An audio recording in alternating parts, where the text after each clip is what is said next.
नमस्कार, सुमन्स किचनमध्ये आपलं स्वागत आहे।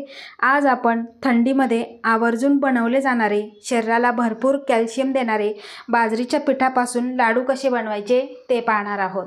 तर त्यासाठी इथे पॅन गरम करायला ठेवलेला आहे आणि इथे मी 1 कप साजूक तूप घेतलेला आहे।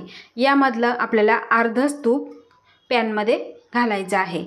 आपल्याला लागेल तसं तूप इथे घालायचं आहे। आता तूप आपल्याला गरम करून घ्यायचं आहे। तर तूप चांगलं गरम झालेलं आहे आणि त्यामध्ये आपल्याला 2 चमचे डिंक घालायचा आहे। तूप गरम झाले की गॅसची फ्लेम मंद ठेवायची आणि त्यानंतर डिंक छान असा फुलवून घ्यायचा आहे। फुल गॅस करायचा नाही, फुल गॅस जर केला तर डिंक हा आतून कच्चा राहील। तर बघा, अशा पद्धतीने आपल्याला सगळा डिंक हा तळून घ्यायचा आहे। छान असा फुललेला आहे। आता कधी कधी बाजारातून मोठे खडे सुद्धा भेटतात, तर घरी आल्यानंतर ते फोडून घ्यायचे आणि छोटे छोटे खडे करायचे, म्हणजे पटकन असे हे तळले जातात। तर आता आपण हे तळलेले खडे काढून घेऊ। तर आता सगळा डिंक आपण काढून घेतलेला आहे। आता या तुपामध्ये आपल्याला घालायचं आहे इथे बाजरीचं पीठ। 1.5 कप इथे मी बाजरीचं पीठ घेतलेलं आहे आणि ते आपल्याला खमंग असं भाजून घ्यायचं आहे। आता एवढ्या तुपामध्ये आपल्याला भाजत जायचं। जेव्हा आपल्याला तूप कमी वाटेल त्यावेळेसच आपल्याला तूप घालायचं आहे। तूप जर आपण आधीच जर जास्त टाकलं तर आपले हे लाडू बसले जातात किंवा रेलले जातात। तर त्यासाठी आपल्याला अगदी थोडं तूप घालायचं आहे। सगळं पीठ ओलं होईपर्यंत आपल्याला तूप घालायचं आहे। खूपही पटकन जास्त ओतायचं नाही। तर बघा, अशा पद्धतीने आपण हे सगळं मिक्स करून घ्यायचं आहे आणि मंद गॅसवर आपल्याला खमंग घरभर वास दरवळेपर्यंत भाजून घ्यायचं आहे।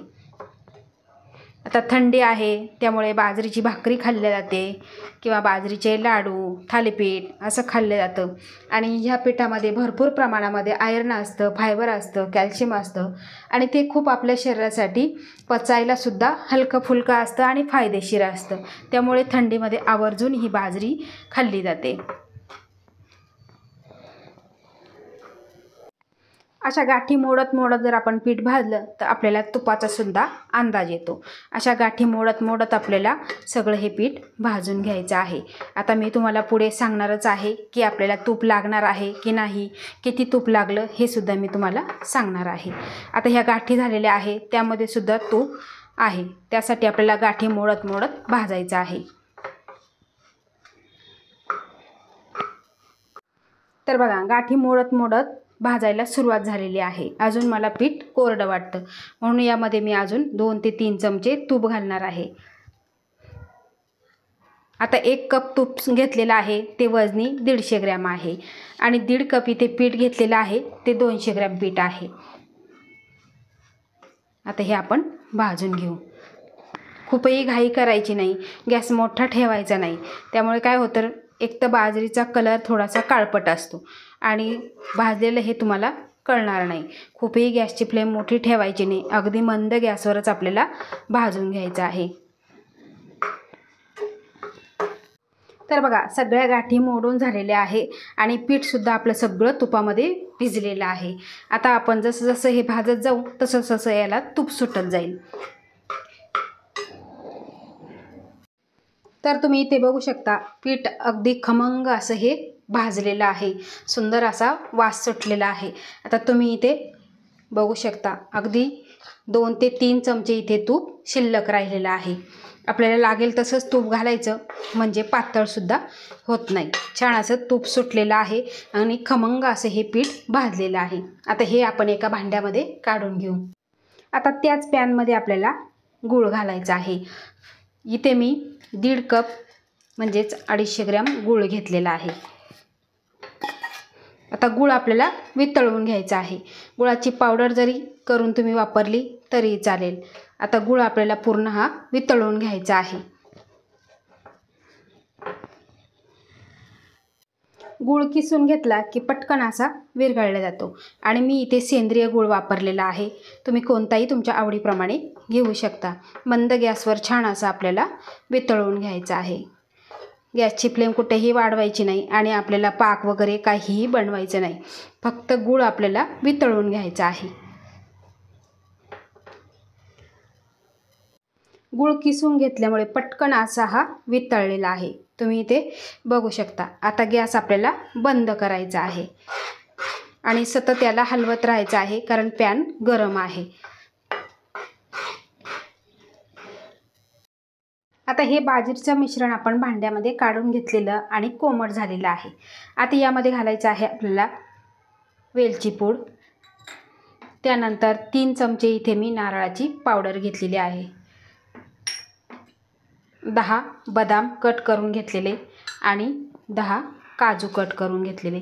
त्यानंतर यामध्ये घालायचा आहे आपण जो डिंक तळून घेतलेला तो यामध्ये घालायचा आहे आणि हे सगळं आपल्याला मिक्स करून घ्यायचं आहे. डिंकाचे जे खडे आहे ते एकदम असे पटकन कुस्करले जातात. हे सगळं आपल्याला मिक्स करून घ्यायचं आहे.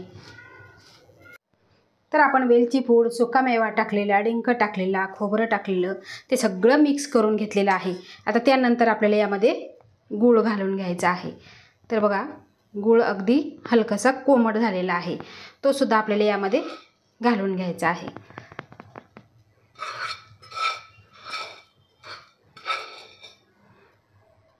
आणि हे सगळं आपल्याला मिक्स करून घ्यायचं आहे. आपण हातानेच मिक्स करणार आहोत, कारण गूळ चिकट आहे त्यामुळे झाऱ्याने मिक्स करता येणार नाही. हे सगळं आपल्याला एकजीव करायचं आहे.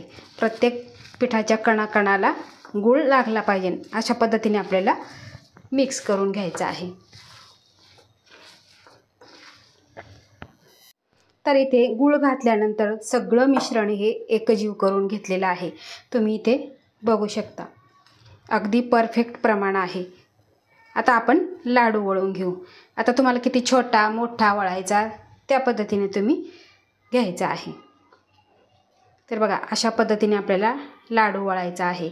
आता घरात जर तुमच्या एखादी बाळंतीण असेल, त्या बाळंतीणसाठी सुद्धा खूप पौष्टिक आहे. थंडीचे दिवस आहे. कधी कधी बाजरीचं बुडगं म्हणून हे केलं जातं. एक पातळ पेज असते ती केली जाते. त्यामुळे काय होतं, बाळंतीणचं दूधसुद्धा वाढतं आणि बाळसुद्धा गुटगुटीत होतं. तर थंडीच्या दिवसामध्ये बाजरीचे पदार्थ खूप बनवले जातात. त्यामुळे ते सगळ्यांसाठी खूप असे आरोग्याला आपल्या फायदेशीर आहे. तर बघा, अशा पद्धतीचा लाडू वळून तयार झालेला आहे. अतिशय सुंदर आणि खमंग असा वास सुटलेला आहे. तर अशा पद्धतीने आपण सगळे लाडू वळून घेऊ. तुम्ही याआधी कधी केले नसतील, कधी खाल्ले नसतील तर आवर्जून बनवा. थंडीचे दिवस आहे. लहानांपासून मोठ्यांना सर्वांना खायला द्या. मुले, आता हल्लीची मुले बाजरीची भाकरी खात नाही, तर त्यांच्यासाठी हा पौष्टिक असा पदार्थ केला तर तो आवर्जून मुलांच्या पोटात जाईल. बघा, खूप पटकन असे वळले जातात आणि बाजरीचं पीठ, तूप हे अगदी परफेक्ट प्रमाण दिलेलं आहे. न चुकता तुम्ही ही रेसिपी करू शकता. तर आता सगळे लाडू अशा पद्धतीने आपण वळून घेऊ. तर तुम्ही इथे बघू शकता, आपले सगळे लाडू वळून तयार झालेले आहे. अतिशय सुंदर चवीचे झालेले आहे आणि अतिशय खमंग असे झालेले आहे. तर हे लाडू 15 ते 20 दिवस छान टिकतात, कारण यामध्ये आपल्याला पाण्याचा अंश आपण काहीही घातलेला नाही.